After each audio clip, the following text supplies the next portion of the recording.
Good morning, everyone. Thank you for joining. We'll just be waiting a moment while everyone joins us, but in the meantime, I'd like to introduce my co-host, Yvette Gassig. Thank you very much. Hello, everybody. Welcome to our webinar today relating to TSMIT, uncovering TSMIT, and what do the changes mean for employer sponsors. So we're very pleased that you're making the time to join. We will also be recording this today. If after the webinar you'd like a copy, more than happy to share that with you. Yeah, absolutely. Thank you, Yvette. And I know that the notice for this session was a bit late in terms of it came out late last week, and I understand there are many people who did want to join but didn't have the chance to due to the short notice. But yeah, as you say, this will be circulated to everyone who did sign up by email. So if you have any colleagues, just let them know that they'll be able to access the session shortly. Now, Yvette, I think we have everyone here who's likely to join. Can I just see, we can see on the message screen, can anyone, there is a Q&A panel there. If you're able to hear us and see us properly, can you just leave a note for us there in the questions so that we can see?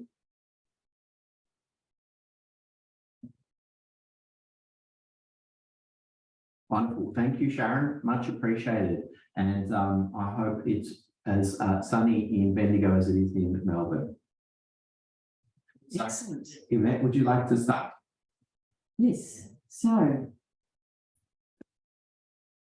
get this right. So what is TSMIT? Obviously, quite a few of you, I imagine, have experienced TSMIT and are familiar with the term, but let's just do a bit of a refresh. So that for those who are joining that perhaps have forgotten or aren't across what it means, the TSMIT is currently, well, what it refers to is the Temporary Skilled Migration Income Threshold. So we like acronyms, as you know, and we've abbreviated it to TSMIT. It refers to the salary threshold that employers must pay for a nominated person to be eligible. That is under the subclass 482 visa program, which is obviously the program that most of you use to bring in your migrant workers in your business. Currently, the TSMIT, as you know, is currently $53,900. That's the base salary, and it's increasing to $70,000 on the 1st of July of this year, which is not that far away. Now, what does the TSMIT comprise? What are you allowed to include? So basically, it's the monetary benefits. So the monetary benefits of your TSMIT that you're offering your sponsored workforce, it's the base salary of the sponsored person, which must be equal to or above the current TSMIT amount, which is currently $53,900. So the TSMIT you offer, that is the salary you offer, must be at that level or higher. What you also would be aware is that the TSMIT can't include any non-monetary benefits. So they're things like allowances such as meals, travel, clothing, accommodation. It's basically benefits that can't be determined in advance. And it also excludes, as you know, superannuation, bonuses, and commissions. Yeah, that's absolutely right, Yvette. One of the things about what can and can't be included in those earnings tickets is that it gets very tricky when you're talking amounts that you may not be able to assess in advance. And I'll give you an example. We do see situations where employers say, we will pay up to $20,000 in rent while you're in Australia per year. Now, that amount of money cannot be included because it's not determined in advance. But at the same time, if you were to say, we will pay you $500 a week, regardless, then that amount can be included. Yeah. So it's actually a lot to do with the way that it is, that the income is framed. And if you can set it in a manner that it's known and determined, it can be included. Now, one of the things is there's two figures here. So there's base salary or base earnings and total earnings. Now, your base earnings really is just that cash component, but total earnings can include the things that I'm referring to there, such as non-monetary benefits and guaranteed allowances. So obviously bonuses, which are dependent on sales targets, not allowable or meeting no KPIs, and similarly with commission, because you can't tell what sort of commissions are going to be paid in a sales role, that can't be included. There's also a little bit of complexity, I think, around base and total, in the sense that whilst the legislation says base should be above the TSMIT, though there is an exception where if the department considers that it is reasonable, which what the department considers is reasonable is a very open question. If the department considers it reasonable, total earnings can be taken into consideration. So you might have a situation today where someone's base earnings are 45,000, for example, but they're provided $10,000 in guaranteed housing allowance, and that would bring up the total earnings to 55. And you would make the application on the basis that base is underneath TSMIT, but total is above TSMIT. Of course, most employers stopped doing that when LAFA was removed from the system, because those sort of allowances now attract fringe benefit tax for employers and essentially add an extra 50% to anything that you wouldn't spot. So that's often referred to now as a per diem, isn't it? Where businesses may structure it in such a way where they say if it's 10,000 a year you're getting as an allowance, we'll put it as a per diem so that you're guaranteed to get, for example, 500 a week. Yeah, particularly for intercompany transfers. That's a feature of a lot of intercompany transfers, where we see people move into those local to a local payroll. It's less common, I think, because it's no longer tax deductible as LAFA was previously, but certainly intercompany transfers, it's a very common feature. Excellent. If I may, just before we move on, one of the things that I say about the TSMIT is it has a very particular relationship with market salary rates. And we were talking a bit about this before the session, Yvette. Market salary rates are what you would pay an Australian. Yes. And your first point of call as an employer is, what would I pay an Australian for this role? That is the market salary rate. And obviously, it's a range of scenarios. The TSMIT has to be above that market salary rate range. And that's a really it seems academic, but it's a really critical factor, because what you're actually trying to do when you determine the market salary rate is identify what you should be paying a position in the position in question. Correct. Yeah. And that's, I think, where often the confusion comes with some clients we speak to, is why am I also having to provide this market salary evidence when I'm above the TSMIT? Exactly. TSMIT is not a straightforward concept. TSMIT is has a strange relationship with market salary rates. Yeah. Yeah. Okay. Well, if we're moving on, so we've mentioned the change, which you're all very much aware. So how is that actually then? What do you need to consider? Well, what's very clear is, and the government has clarified this, is that any new nominations that are lodged on or after the 1st of July are obviously going to have to meet the TSMIT of 70,000 or the annual market salary rate, whichever is the higher. So applications lodged before 1 July, we know for a fact, will not be affected, even if the decision is made post 1 July. The key thing is that it's lodged. It's time of application that immigration is focusing on here. Yeah, and that's a very strange approach from Home Affairs, because it's actually not what the legislation says. The legislation in Australia, immigration legislation generally has two potential times. There's time of application, which is when you lodge the application, and time of decision. Now, historically, and if you look at the legislation, the TSMIT assessment is time of decision. But I think because the jump is so significant, and this is something that hasn't happened now for a decade, it's essentially been frozen for a decade, the government is being quite generous in the way that it's interpreting this particular element, because in the past, I can promise you that if TSMIT went up and the proposed remuneration was below, yes, you would have been refused. But we do have quite clear confirmation from the department that they will take the more generous approach. Yeah, which is, I guess, the fair approach to take in the current environment we're in. So obviously it's something they've considered very carefully by making such a significant jump. And so I guess there's a sense of reasonableness there on the side of the government. Yeah, and I think that, yes, it's been done in the sense of fairness, which, historically hasn't necessarily been the key part of the Australian immigration system. Fairness doesn't necessarily play a role.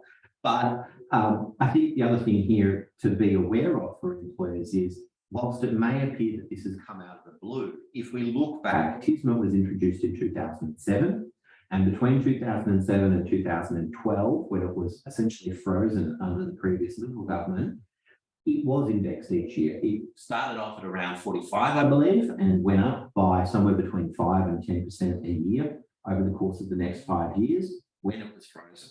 And one of the justifications from the current government about why 70,000 is because essentially this is where the figure would be if it hadn't been indexed, or hadn't been indexed, excuse me. Years ago. Yeah, exactly. And so what that means essentially is that employers have had a holiday from increasing this amount of money, and it's now time to get back to work. Yeah, absolutely. I mean, it's long overdue. So I think we've been, probably quite lucky. And of course, we had COVID in between, so they weren't going to be increasing TSMIT during those difficult times. One of the things I thought you might want to touch on, because our clients probably would like to understand this concept of where it says that you'll be required to meet the TSMIT of 70,000 or the annual market salary rate, whichever is the higher. Probably be good to give an example of what that actually means. Yeah, and I think this comes back to this question of how does TSMIT interact with market salary rates? Because the way the legislation works is essentially that an employer seeking to propose a role for a 482 visa must pay the market salary rate. Okay, that's the overarching concept. The only time you don't have to pay market salary rate is actually above 250,000 because it's considered an executive salary and it's it's its own thing. But for any 482 visa where you're putting forward a position, you have to say, okay, here is what the correct rate is according to market salary rates. And when you're making that assessment, you have to look at a few different factors. The first question is, do you have someone in your organisation who is in an equivalent position? Okay. And particularly in an environment where you have an award or an EBA, that's quite clear. So, for example, we've been dealing recently a lot with the secondary school sector.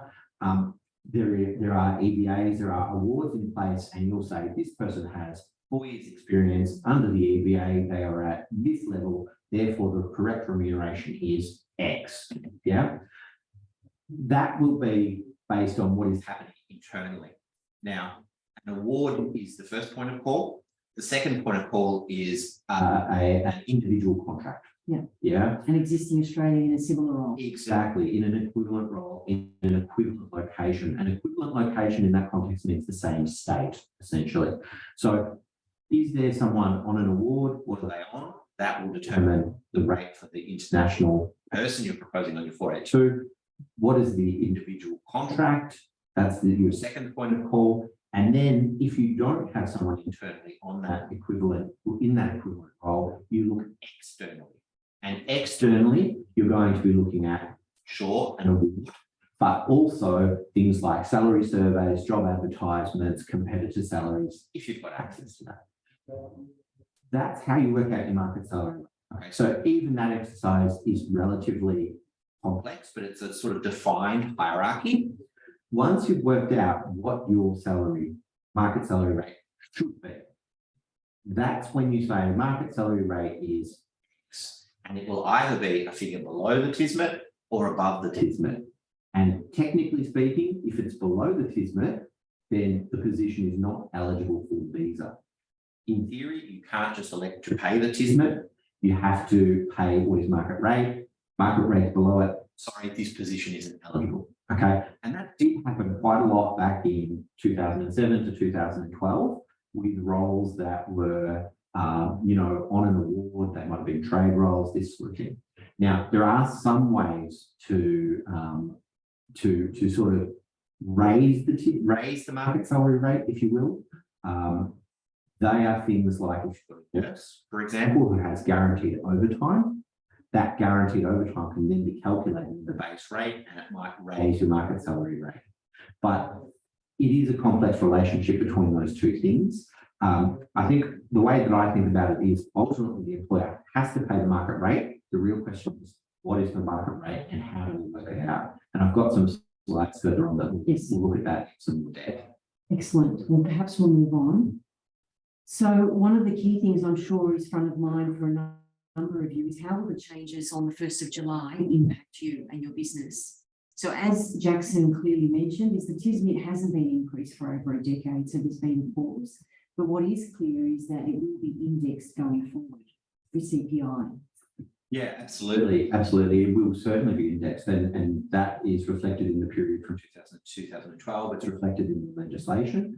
And the rate increases normally at the same rate as average male earnings in Australia, which is not quite the same as CPI, but it is in a similar range. And I think that this year in particular, given the level of inflation, and given the fact that the Labor government has supported such a significant increase in the minimum wage, I think 5.75%. Yeah, that's right. Yeah, it's only kind of natural that they raise TSMIT at the same time, because the Labor government does see TSMIT as part of a broader industrial relations system that has an impact on Australians. So some of the impacts we're going to see, or we want you to consider, is on entry level. There's going to be broader impacts on some industries like aged care, childcare, and hospitality, where your award is below the TSMIT. So some of the solutions that we'll be considering with some of these clients ourselves are things like industry labour agreements, and we've probably had some discussions with some of you already around this. But it may become the norm to address this disparity between the award and the TSMIT. And it's likely that industry labour agreements will consider discounts on TSMIT of about, we believe, 5 to 10%. In addition to that, if that's not an option, there might be alternative visa pathways that we can consider for particular applicants or businesses that are looking to sponsor people, things like training visa. But obviously immigration will be across the fact that businesses might be looking to avert the TSMIT increase, and so they'll be scrutinising those applications quite closely. Yeah, I couldn't agree more, particularly on that question of scrutiny. I think that what organisations are going to need to look at where some of those roles are below the TSMIT, particularly say entry-level roles, there is quite an elegant solution, which is the training visas, where training visas are designed for people who have less than 2 years experience. And ultimately the 482 visa is designed for people who have more than 2 years experience. Right. So if your entry-level roles are below TSMIT, I don't think that's going to be too much of an issue going forward. But I think that there's going to be a lot of different things that we need to look at here. Ultimately, employers are going to likely recognise the need to raise remuneration. Okay. So it's interesting times, and I don't think any of that would come as a surprise to most people, but certainly the solutions are things that we'd be very keen to talk to you about if you have concerns. And we can do that specifically on a case-by-case basis with each of you if that's something that is front of mind for you. So what do we suggest you should take in terms of action in the lead-up? Well, the very obvious thing is to review your salaries of your current and potential overseas employees, particularly your existing skilled workers whose visas are expiring and will require a further onshore nomination. So obviously they may be on a salary that's now below the existing increase, which is the 70,000 that's happening on the 1st of July. So you might want to consider how you're going to adjust that salary post 1 July if their visa's coming up for expiration, and maybe up for a big pay rise, or as Jackson said, market salary considerations need to be front of mind for you. So we're happy to have those discussions with you and develop a strategy.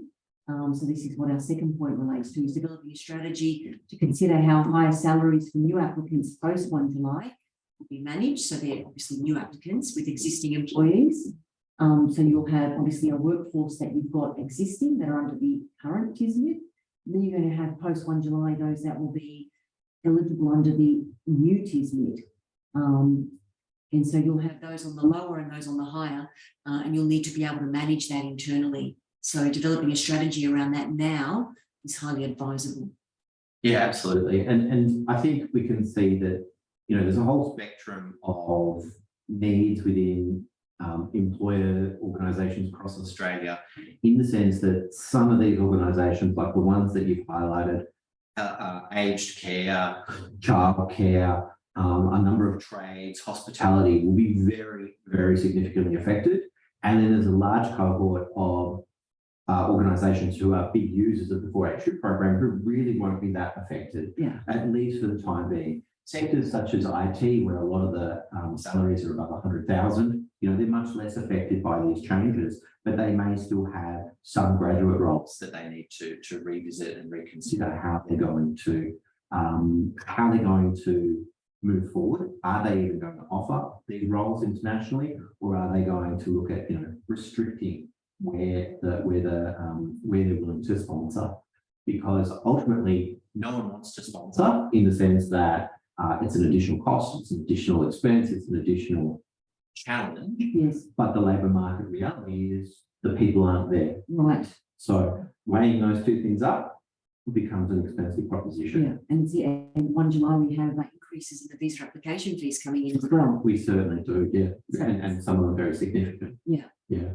So there's a number of factors at play here, but again, reach out to us and we can talk with you about the best strategy for your business. Yes, and just further to that point, Yvette, that you've raised about what are the strategies. What I've done here in this screen, in this shot, is illustrate a scenario pre-1 July this year and then post-1 July. And what you can see, if you look at orange and think about that orange line as essentially a workforce, okay, starting down at the bottom at level 1, then working up level 2, level 3, level 4, level 5, and so forth. And what you can see is that as people become more experienced, assuming that level 7 is most experienced, level 1 is least experienced, what we have at the moment might be, let's say, a hospitality environment where you've got, say, a kitchen hand or a cook who might be on 45,000. Well, at the moment, they're not eligible to be sponsored. But then once you get to that sort of level 3 point where you're at 55, you're above the current TSMIT, you might be a chef de partie, for example, and you're eligible to be sponsored, okay? And then we move on to level 4. Let's say level 5 is something like a sous chef, so someone at a mid-level in a kitchen. They're certainly eligible to be sponsored, and then onwards and upwards to a more senior sort of head chef, for example, on 75. That's the current environment. If we move to the right-hand graph, what we can see is that essentially when the TSMIT, moves to 70,000, a whole bunch of those people will no longer be eligible. It's really only your level 6 and level 7 staff members who will be eligible for a 482 visa. So the question then is, how do you respond? If there was the luxury of hiring from the market, then I'm sure you would hire those people between level 2 and level 6 locally. Unfortunately, that is not the case for many employers. And so they're going to have to be forced to look at what they do about their salary. And if you move to the next slide, what I've outlined there is a potential way, one of the potential ways of addressing the situation. Now, previously, under our pre-July situation, we had only level 1 and level 2 who couldn't be sponsored. But what we've done is we've moved the salaries up by about $10,000. And obviously, I recognise that that results in a significant wage increase across the board for an employer. But what that means now in this scenario is that level 4 through to level 7 are eligible for sponsorship. Right. So that's how you can sort of adjust your wages up. Yes, it comes with additional costs, but it also means that you can sponsor almost as many people within the organisation as you could. And obviously, there are ways to modify this as well. For example, you may have a situation where the line is steeper, meaning that there's a bigger gap between level 1 and level 2. Level 1 might be 55, level 2 might be 65, level 3 might be 70. Right. And then your gap at the top, your spacing at the top might decrease. Instead of a spacing of 5,000, it might be 4,000 or 2.5. And so you've got a bigger gap at the start, at that lower level of experience, a narrower gap at the top. And it is about, I think, from my perspective, about looking at what are the ranges of the possible, because in a lot of environments, let's say a hospitality environment, these remuneration levels are not dictated by award. They're actually, the award is below, market rate sits above. And so you can go out, whether it's based on your own internal research, whether it's based on commercial salary surveys or salary banding, you can look at, can we spread our workers to ensure access to people on the visas whilst not increasing costs as much. It's not perfect. No, but it's certainly a solution that is achievable, I think. Yes, that's right. I think it's achievable. And the reality is, if those people were in the local market, you would be hiring them anyway. So it's not like there's a lot of opportunity here. The other factor that I would point out is that when you're looking at market salary rate, okay, the knock on here means that if yesterday we look back at the previous slide, if you don't mind going back to the previous slide and say, we were putting forward people who were at level 3 on 55,000, okay? And we were saying this chef de partie, for example, is at 55,000. We moved to a post-July world. And you're starting level 1 at 55. We're starting level 1 at 55. So it has knock-on effects. And, you could keep 55, you could keep level 1 at 45, but if you're going to sponsor a level 3 person again, not only do you have to put forward the position above TSMIT, but you have to ensure your people internally who are already there, who are level 3, are at that same point. Yeah. So it's not just about the people going forward. It also has a very significant impact on your existing workforce, Australian and temporary visa holders, because employers have an ongoing obligation to pay market salary rates to existing 482 visa holders. Yes. The other solution might be also not only looking at that, but thinking about which employees you might be able to move to permanent residence come the expiry, when it comes up for the 482. Yes. Is to consider whether they apply for permanent residence sooner or whether they're eligible. Yeah. You don't have to go through a 482 again. Absolutely. And I mean, employers face a very difficult choice there because many employers know that, a significant percentage of visa holders may leave the business once they obtain permanent residency. But, this is a situation from my perspective where you win more loyalty with carrots than sticks. Yes. And, we just have to recognise that this is a deliberate government approach to put upward pressure on wages, and employers are going to need to find the ways to deal with that. Yeah, absolutely. Moving on. Okay, so the 1 July changes. We wanted to, so that covers TSMIT, basically. And so we'd encourage you to reach out to us if there's anything in particular around TSMIT that you wanted to discuss. We'll leave some room for questions shortly.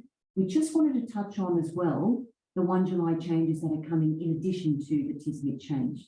So here are some of the key considerations for you that we wanted to flag. So we've got visa application charges increasing. In some cases, they will increase quite significantly. At this point in time, we don't have those figures. What we do know that the Pacific Engagement Visa and the Palm Visa is not likely to be increased, but most increases will be around the 12%, we believe. Yeah, that's right. Home Affairs have effectively, I think, flagged a 5% increase plus CPI, which will probably take it to around 12% based on our estimates. Some other visas will increase substantially more, but they are actually visas which are currently relatively cheap. So I think something like the 400 visa, which is a couple of $100, will be increasing by 40%. Okay, so it is a big jump, but it's from a low base, and that's very different from, say, a 482 visa, where the current charge for a primary visa applicant is $2,770. If that was to increase 40%, it would be very onerous. Right. It's already bad enough. Yeah. But it will likely go up at 12%. Right. So. Yeah. So things to note, add that into your budget for the year coming up. The other important increase is, of course, the superannuation guarantee levy is going up from 10.5% to 11%. So obviously your primary sponsored visa holders must be paid at least guaranteed earnings in the most recent non-approval or the market salary rate for their role as approved. If there's a reduction in their guaranteed annual earnings, of course, then you need to lodge a new nomination and have that approved first.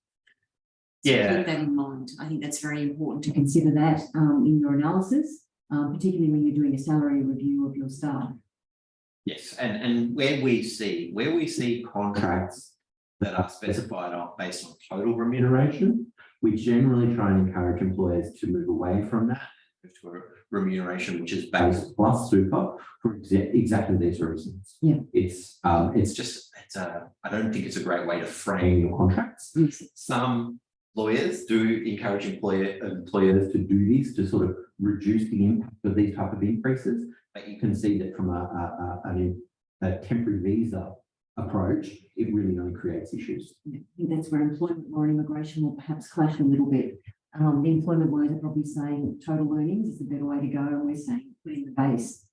So I get advice on that, but from our perspective, we recommend you do it with the base plus super or total package. Student visa holders. So for those of you who have student visa holders in your business or are considering taking them on, from the 1 July, they'll no longer be able to work unrestricted hours. So it's back to the 40 hours per fortnight. Sorry, I'm confusing myself. So the permitted hours of work will increase from 40 to 48 hours per fortnight, but it won't be unrestricted. No, that's exactly right. It will increase 20%, which I don't think will make anyone happy. There is a big sort of discussion within immigration and the immigration policy community around whether work hours for student visas should be removed entirely or just a free for all. And there's competing voices on those two positions. And I don't think anyone has a really great answer, but the government has decided to essentially increase hours by 20%. The exemption to that is the aged care sector, and that is if students are working in that sector, they're exempt from the capped hours up until the 31st of December this year. Yeah, and we have sought clarification on this, Yvette, around NDIS and healthcare, public healthcare. Yeah. And we've been advised that there is no exemption in those sectors at this point in time, although we have put it forward to the Minister's office that they would be well advised to increase those or to remove the cap from those sectors because they are so dependent on a large number of temporary visa holders. So watch this space. We'll certainly update you as soon as we hear anything further. Working holiday makers, so those subclass 417 visas have been able to work with employees for more than 6 months due to, obviously, since COVID, that was relaxed. From 1 July, they'll generally only be able to work for anyone employed for up to 6 months as per their original visa condition. Any work that's carried out before 1 July won't be counted towards the 6-month rule. So that's good news. So this means that from the 1st of July, working holiday makers may work for an employer for an additional 6 months, even if they've already worked for you before 1 July. Yeah, and it is worth noting that the government has flagged an intention to return the Working Holiday Maker program to its original purpose, which was cultural exchange. And back in the day, probably a decade ago now, that was a maximum of 3 months' work for any given employer, which really meant that, you know, professional roles were pretty much out of it. And we're talking about, you know, jobs in hospitality and other things like that, the tourism sector, to fill up your purse a little bit to continue your holiday rather than a working holiday or a professional holiday or whatever you call it, Right. that it's become. Yeah, so actually, under the Working Holiday Visa program, one of the recent announcements was under the the Australia-UK Free Trade Agreement, whereby they've increased the age capping as well from 18 to 30 to 18 to 35. So that opens and encourages more, English into Australia and another pool or source of potential labour for Australia. Yeah, and that particular UK agreement looks to be going against this trend.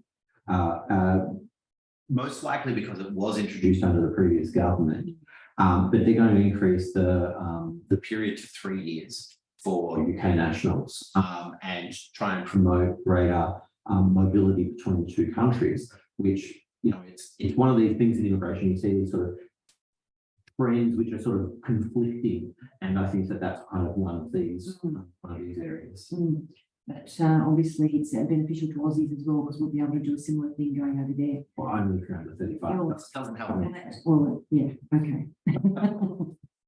Moving on, the final thing we wanted to raise to your attention or bring to your attention is that this legislation that actually was introduced by the Liberal government prior to them losing office, but it didn't pass through the Parliament. But it's being reintroduced into Parliament in the coming weeks to address migrant worker exploitation in the workforce. And so some of the proposed measures will include A, making it a criminal offence to coerce someone into breaching their visa conditions. B, introducing a prohibition notice to stop employers from further hiring people on temporary visas where they have exploited migrants. C, increasing penalties and new compliance tools to deter exploitation. And D is a repeal of Section 235 of the Migration Act, which basically said it undermines people being able to report any exploitation. So on your side, the action we'd suggest is to review your processes and systems to ensure there's total compliance with migration and employment laws in your system.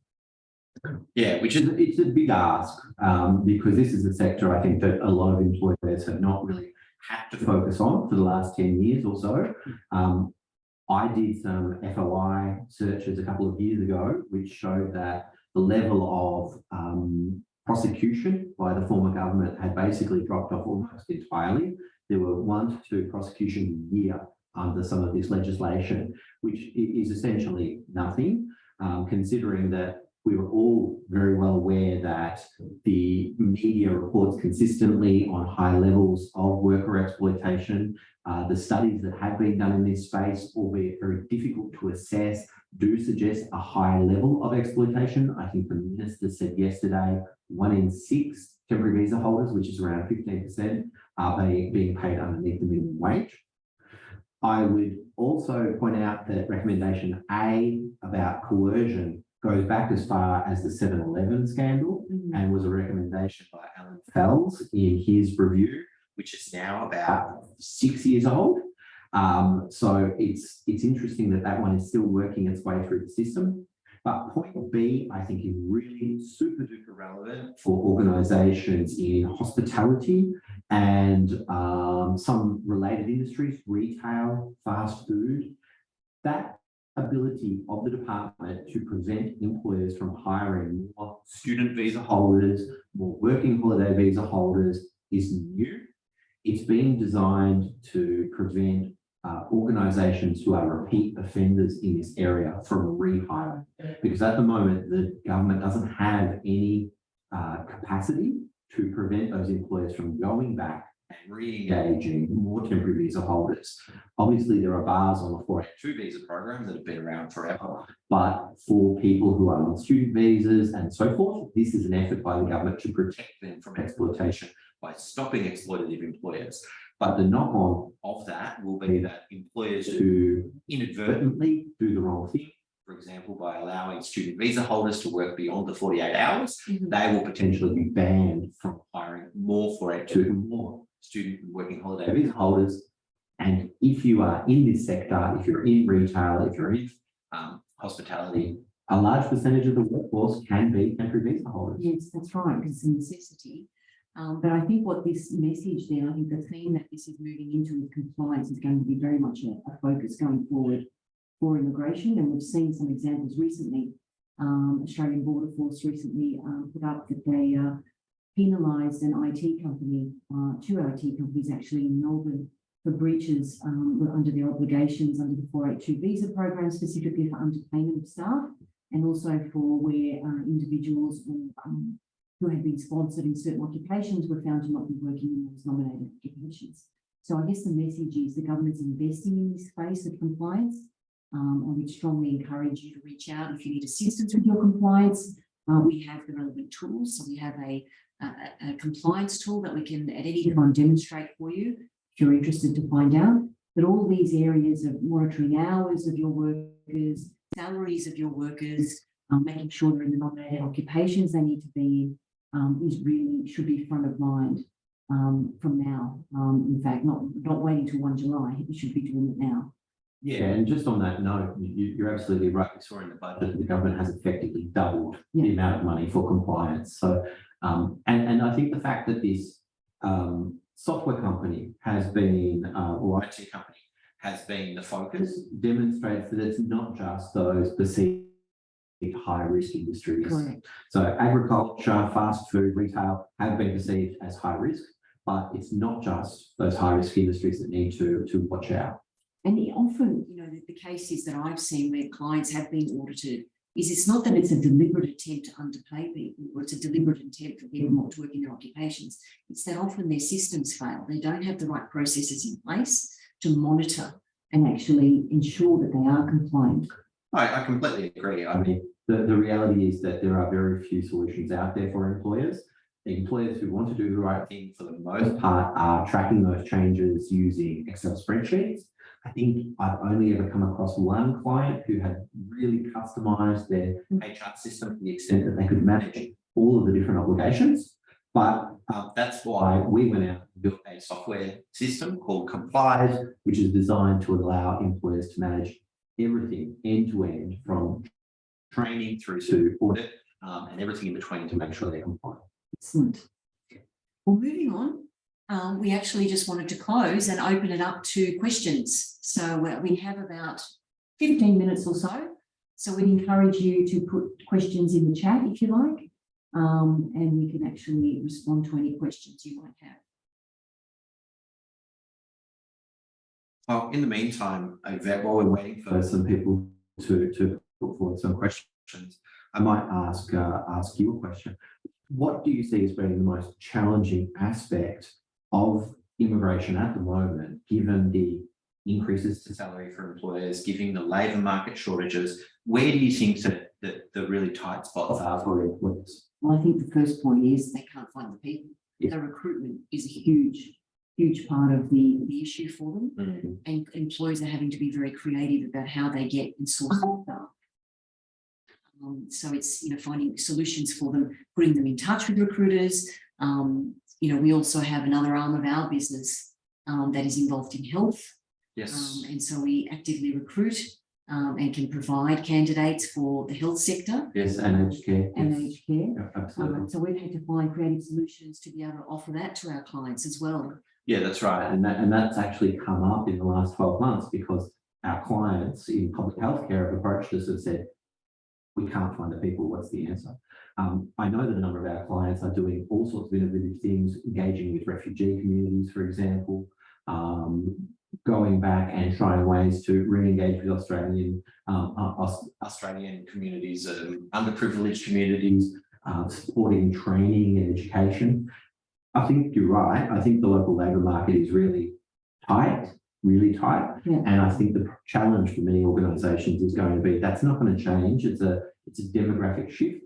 There's actually going to be fewer young people coming into the labour market over the next 10 years. And I think that's going to be very difficult. So we have a question. And the question is, can a labour agreement get more than a 10% discount on TSMIT? The answer is yes, but yeah. We have seen more than a 10% discount with the aged care labour agreement. But as you and I know, Yvette, because we were speaking to the Minister's office a couple of weeks ago, the aged care labour agreement is in a way a new beast. It is a feature of the new Labor government. It's an industry labour agreement, tripartite industry labour agreement that brings in union involvement, which changes the whole dynamic. Yeah.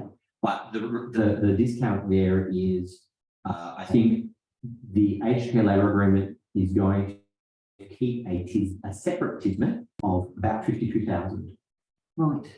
So that's way below the TSMIT. Well, it's below the current TSMIT even. Right, that's right. So it's obviously taking into account the industry in the award and the requirements under that industry. And Yeah. it has to. And that's just realistic. It is realistic. And I think what it's doing is it's tying in the fact that union participation is, in the government's opinion, going to be an answer to worker exploitation, having direct union involvement. And, it's a big question for employers. If they aren't already a union site, are they willing to go down this pathway and have that engagement in order to access people? And I think that for many employers in regional areas, for example, there aren't going to be many other choices. Yeah. And so a memorandum of understanding is going to be something that is part of this tripartite that's going to have to be negotiated with the unions, which is a new thing. It is a new thing, absolutely. And, I think the two major asks from what I can see in the memorandum of understanding, and we've only seen a draft, not a finalised version, is a right of entry, which exists in the Fair Work Act already, but a right of the union to brief new temporary visa holders and other workers on site. And what was the other one? Do you recall what the other request was? Allowing membership to some extent. I mean, I guess that's then briefing, having more of a presence, I think, is the overall thing. Yeah, it's having more of an overall presence. You're right. It's about allowing unions to engage and also not interfere, because I think one of the things about the right of entry and the induction, so the union wanted the right to give an induction without employer participation. Mm. So So then it's totally impartial. Yes, from the union's perspective, Yeah. totally impartial. Yeah. Yes. So interesting times ahead. But certainly I think the theme that the Minister was very clear on, the Minister's office, is that aged care is the template. And so I think guinea pig was the word. is probably the better word. Yes. To then look at other care industries. So there is a task force in place that is looking at will look at NDIS and disability. Yes. And childcare. Yes.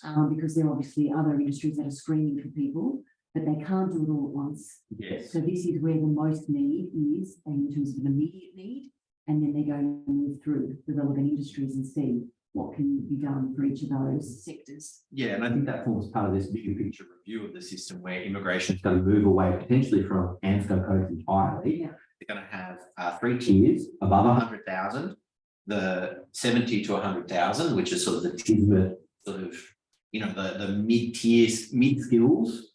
I think is how they would sort of frame it. And then under 70, it's only going to be accessed through one of these industry labour agreements. That's my sense. Yeah, and that makes sense. Then it'll be very clear where you sit with your workforce. And you're going to be relying on the union involvement to prevent exploitation. And the data does show that the lower the remuneration level, the more likely the exploitation, both amongst sponsored and non-sponsored visa holders. And hence the Modern Slavery Act is obviously part of this whole process. It's part of that broader industrial relations system that Labor is trying to introduce.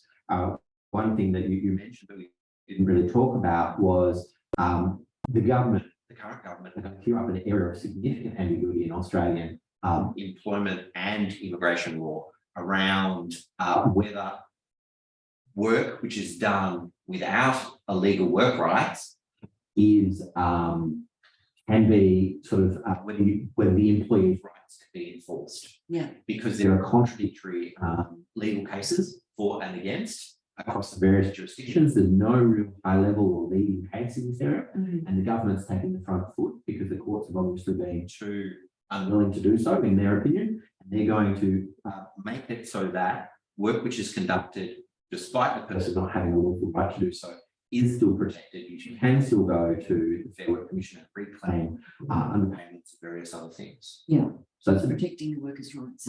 And that's what if you want to sum up the current government in terms of their approach today, it's about protecting workers' rights. Excellent. Well, I don't see that there's any other questions at the moment. I think we've covered a lot of information that perhaps needs some people time to absorb it, but we encourage you, if there's anything that we've raised today that concerns you or you want to discuss strategy as we've spoken about, please reach out to us. We're more than happy to take the time to have a discussion with you. So thank you so much, everyone, for taking time out of your day to join us.